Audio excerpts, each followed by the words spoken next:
السلام عليكم ورحمة الله وبركاته. النهاردة معاكم من دكتور مارتن، هنوريكم أحدث التشكيلات والنيو كوليكشن لعام 2024 وأسعارها قبل نزولها السوق العربي.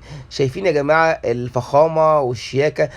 دكتور مارتن كان مخصص زمان من أول ما فتح في عام 1960، اتفتح أصلا لطبقة الكادحين. حاليا بقى أغلى أحذية في العالم تلبسها من دكتور مارتن. كان زمان الحذاء بيتراوح سعره تقريبا من 3 دولار. شايفين يا جماعة الحذاء حذاء يعني انت لابس دبابة في رجلك اصلا يعني.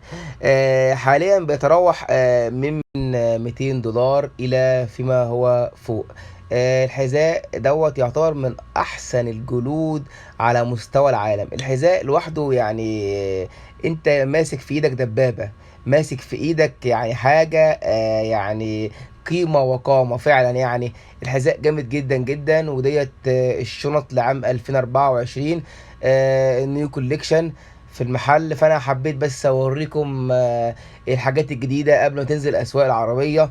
شايفين الشوز ده جامد جدا طبعا. الحذاء دوت عامل 50,000 جنيه. تصور كده انت ماشي في الشارع ولابس حاجة ب50 ولا ب100,000 جنيه، هيكون ايه شعورك؟ اكيد شعور ممتع. فانت اكتب لنا في كومنتات، هل جربت التجربة ديت قبل كده ولا ما جربتهاش؟ على فكرة دكتور مارتن حاصل على براءة اختراع في احذيته. شكرا.